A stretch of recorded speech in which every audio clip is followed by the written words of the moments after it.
Hi everyone, this is Victor here. Welcome to the Intelligent Investor channel. In today's video, I'm going to analyze Intel stock. I'm going to talk about whether Intel will be able to return to chip-making leadership within the next 5 years. Recently, Intel CEO Pat Gelsinger announced his plan to help Intel return to chip-making leadership by 2025. Now, if you follow the semiconductor industry like me, you will know that Intel has fallen behind TSMC's leading-edge manufacturing processes and AMD's high-performance desktop and data center chips in recent years. This is why Intel stock performance has lagged behind TSMC and AMD for the past 5 years. For example, if you look at this here, you can see Intel stock increased 10.35% in the past 2 years. In comparison, AMD increased 249.69% and TSMC increased 178.87% during the same period. You may ask these questions: is Intel stock undervalued now? Will Intel be able to turn around and become a chip-making leader again by 2025? And what is Intel's fair intrinsic value per share? I will answer these questions in this video by covering these topics. First, I will talk about Intel versus AMD's recent earnings. Then I will talk about why is Intel behind its current competitors. I will also talk about what is Intel's new roadmap and strategy to turn around. Then I will talk about Intel's 3 major risks you should know about. At the end, I will talk about what is Intel's fair intrinsic value per share. I will also talk about am I going to buy Intel stock. If you like this video, make sure to smash the like button, subscribe, and turn on the notification button. I will continue to make many excellent stock analysis and portfolio videos every week that will help you become a great investor. Also, if you like this channel and want to support it, check out my Patreon investing blog and become a VIP patron. You'll be able to download the latest intrinsic value calculators I use to analyze stocks, and you'll be able to follow all the stocks I'm buying every month. The link is in the video description. Take a look, let's start. Before talking about Intel's turnaround roadmap, I want to show you Intel's recent earnings compared with AMD. AMD is Intel's biggest competitor in high-performance desktop processors, mobile and laptop processors, as well as data center processors. In Q2 this year, Intel's revenue was $18.5 billion, up 2% year over year. Earnings per share was $1.28, up 12% year over year. In comparison, in Q2 this year, AMD's revenue was $3.85 billion, up 99% year over year. AMD's earnings per share was $0.58, up 346% year over year. Intel has 2 most important business segments, Client Computing Group and Data Center Group, that contribute the most revenues and operating income to Intel. Intel's Client Computing Group's revenue was up 6% year over year, and its operating income was up 32% year over year. Intel's Data Center Group's revenue was down 9% year over year, and its operating income was down 37% year over year.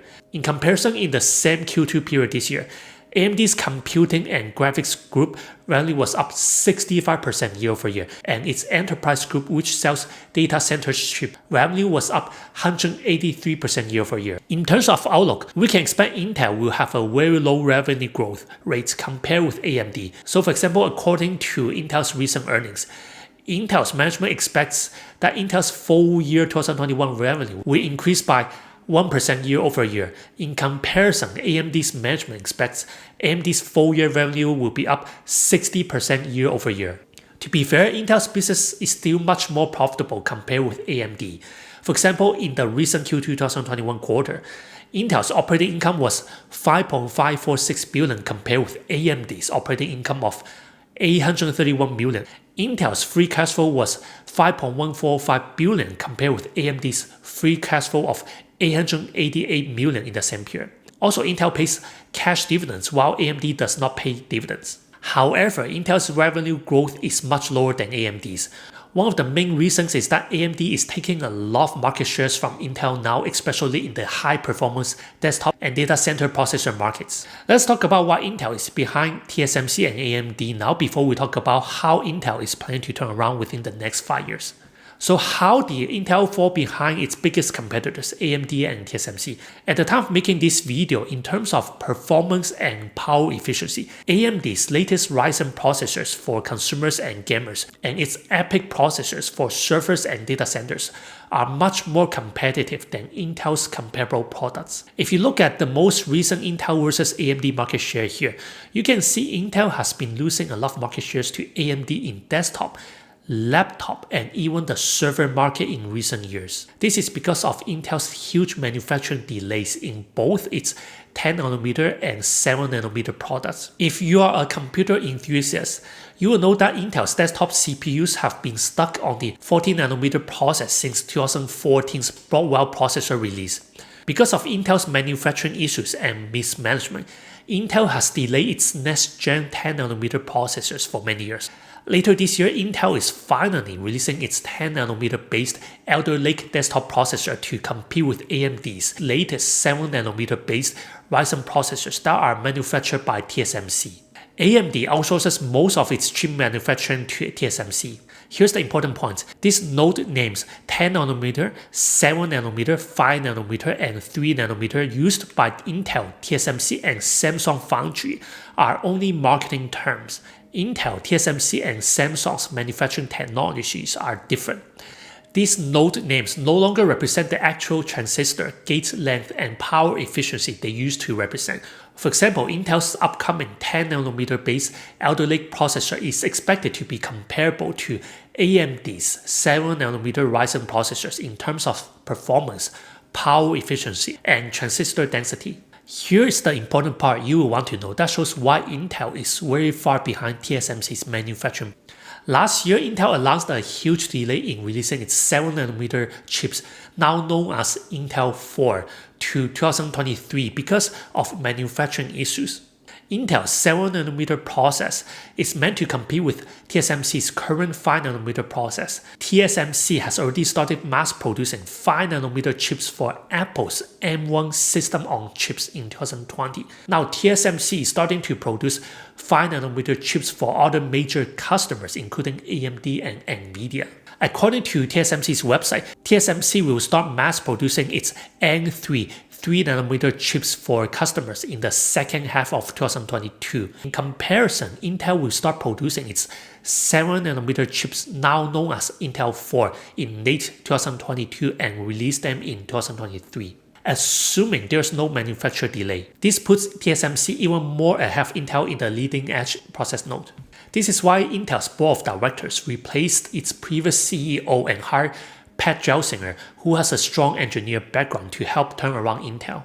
Let's talk about how Intel is planning to turn around and become a leader in chip making again by 2025. Now, according to Intel's latest accelerated event, Intel's new CEO Pat Gelsinger announced Intel's product roadmap to show how Intel will become the chip making leader again by 2025. Here are the main points you want to know. First, Intel will rebrand all its upcoming processor names from previous 10nm and 7nm names to Intel 7, Intel 4, and Intel 3. Many people consider this as a marketing gimmick by Intel because the underlying products and node processors are still the same. For example, Intel will be renaming its upcoming 10nm based chips to Intel 7 and renaming its 7nm chips to Intel 4 and Intel 3, which can be confusing for many consumers. Again, I talked about this earlier. These node names 10nm, 7nm, 5nm are only marketing terms. Each chip manufacturer has very different manufacturing technologies. All these node names no longer represent the actual transistor, gate length, and power efficiency they used to represent. Second, according to this ANTech article here, ANTech made this table to summarize Intel's roadmap from 2021 to 2025. If you look at this table here, you can see Intel is planning to release a new process advancement each year from 2021 to 2025. This is a very aggressive schedule. If Intel can pull off releasing all these new products on time, then Intel may become a leader in chip manufacturing again by 2025. But this is assuming Intel does not have any manufacturing issues and delays again. Third, Intel's biggest announcement is its Intel 20A process, which will use a brand new all-gate-around transistor architecture. According to Intel, Intel 20A is expected to ramp in 2024, and Intel 18A is in development for early 2025. Now, I'm not an engineer, so I would not know how competitive Intel's upcoming 20A and 18A processors will be in 2024 and 2025 compared with TSMC's 5nm, 3nm, and 2nm processors. We have to wait and see. But if we compare Intel's roadmap with TSMC's roadmap, TSMC is planning to mass produce N3 3nm chips for customers in the second half of 2022. In comparison, Intel's equivalent Intel 3 process is expected to start manufacturing in late 2023. Also, according to Nikkei Asia, TSMC will start building a 2nm chip facility in Taiwan in early 2022 and start installing production equipment by 2023. This means TSMC will likely mass produce N2 2nm chips for its biggest customers, including Apple, AMD, and Nvidia by 2024. Now, to turn around Intel, Pat Gelsinger also announced Intel's IDM 2.0 plan earlier this year. First, Intel will outsource some of its products to external foundries, including TSMC, Samsung Foundry, and Global Foundries. Second, Intel is investing $20 billion in 2 new fabrication plants in Arizona. In comparison, this is still much smaller than TSMC's plan to invest $100 billion over the next 3 years to increase chip manufacturing capacity. Third, Intel will build its standalone foundry service to start making chips for other companies using Intel's manufacturing technology. This is to compete directly with TSMC and Samsung's foundry business. According to Intel, it already has engaged with more than 100 potential customers. I believe Intel's foundry business has enormous potential because the demand for semiconductor manufacturing is at an all-time high in the US and everywhere around the world. Right now, the global chip shortage is affecting all industries, including tech, car manufacturers, and computer manufacturers that need microchips. There is not enough supply and capacity to meet the enormous demand in semiconductor chips. Now, as far as I know, both TSMC and Samsung Foundry, the 2 largest foundries in the world, cannot meet all the demands in semiconductor chips. This means Intel's foundry business should benefit from the enormous demand for semiconductor chips. Let's talk about the risk. Intel's first main risk is more manufacturing issues and delays. I mentioned this earlier, Intel is behind AMD and TSMC mainly because of its manufacturing issues and delays for many years. Intel currently has a very aggressive schedule to release new processors every year between 2021 and 2025. If Intel has manufacturing problems again, then Intel will be further behind AMD's Ryzen processors and data center processors that are manufactured by TSMC. If Intel cannot catch up to TSMC's leading-edge processors by 2025, I believe a likely scenario is that Intel will outsource more manufacturing to TSMC or Samsung Foundry, which is similar to what AMD and Nvidia are already doing. Intel's second risk is the current global chip shortage that is affecting all industries that need microchips. Intel CEO Pat Gelsinger said this in the recent earnings call.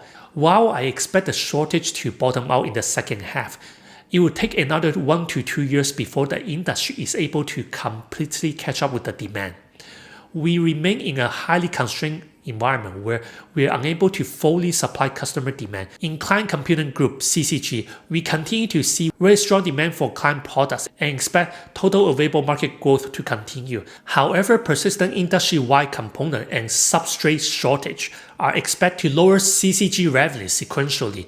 We expect supply shortage to continue for several quarters but appear to be particularly acute for client in Q3. If the current global chip shortage continues and if Intel cannot buy enough materials such as substrates for chipmaking, then Intel's Client Computing Group business will likely be impacted. Intel's third main risk is increasing competition with AMD, TSMC, and Nvidia. Intel's biggest competitor is AMD because Intel competes with AMD in many product categories including high-performance CPUs, APUs, and GPUs, as well as data center processors. Intel competes with TSMC in the leading-edge chip manufacturing processes I already talked about in this video.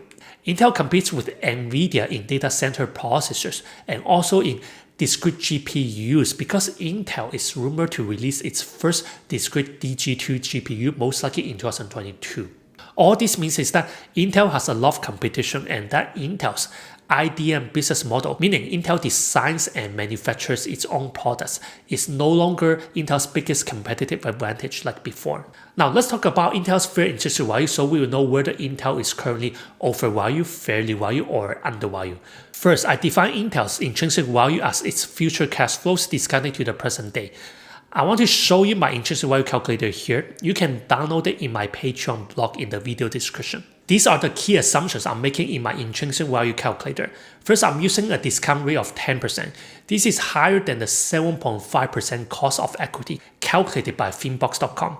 I'm using a higher 10% discount rate to account for Intel's risk I just mentioned earlier in this video. I'm forecasting Intel's free cash flow will grow at a compound annual growth rate, CAGR, between 0% and 10% each year for the next 5 years. I believe this CAGR rate range is reasonable. To calculate Intel's terminal value at the end of year 5, I'm using both the perpetual growth model and the exit multiple model to calculate the terminal value. Then I take the average of both terminal value models. Let's go over these 3 case scenarios: the worst case, the normal case, and the best case scenario. Under the worst case scenario, we're using a 0% CAGR growth rate for the next 5 years. If we project Intel's free cash flow growth to the next 5 years and then discount the cash flows to the present day, then Intel's intrinsic value should be around 182.4 billion for the whole company. If we divide this by the shares outstanding, then Intel's intrinsic value should be around $44.96 per share. Under the normal case scenario, we're using a 5% compound annual growth rate. If we project Intel's free cash flow to the next 5 years and then discount Intel's free cash flows to the present day, then Intel's intrinsic value for the whole company should be around 224.96 billion. And if we divide this by the shares outstanding, then Intel's intrinsic value should be around $55.45 per share. Under the best case scenario, we're using a 10% compound annual growth rate. If we project Intel's free cash flow to the next 5 years and then discount the free cash flows to the present day, then Intel's intrinsic value for the whole company should be around 275.76 billion. If we divide this by the shares outstanding, then Intel's intrinsic value should be around $67.96 per share. Based on the normal case scenario with a 5% free cash flow CAGR growth rate for the next 5 years, I believe Intel's fair intrinsic value is around 224.96 billion for the entire company, or $55.45 per share. This means Intel is likely undervalued at the time of making this video. So am I buying Intel stock now? I'm not buying Intel stock now even though Intel is likely undervalued. I have shares in AMD, Nvidia, and TSMC because I like their long-term growth prospects and their competitive advantage more. I'm not buying Intel stock now because Intel, in my opinion, is at least 2 years behind TSMC's manufacturing process, and because Intel's high-end desktop and server processors are behind AMD's competing products. However, I believe Intel is heading in the right direction and its current roadmap is promising, assuming there are no more manufacturing delays and issues. All things considered, if Intel can become a chipmaking leader again within the next 5 years, then I would consider buying Intel stock. Now, all these are only my opinions and my analysis based on my research. They are not financial advice, so make sure you also do your research and do your extra due diligence first. If you like this video, make sure to smash the like button, subscribe, and turn on the notification button. I will continue to make many excellent stock analysis and portfolio videos every week that will help you become a great investor. Also, if you like this channel and want to support it, check out my Patreon investing blog and become a VIP patron. You'll be able to download the latest intrinsic value calculators I use to analyze stocks. You'll also be able to follow all the stocks I'm buying every month. The link is in the video description. Thank you for watching this video. This is Victor from the Intelligent Investor channel, and I will see you in my next video.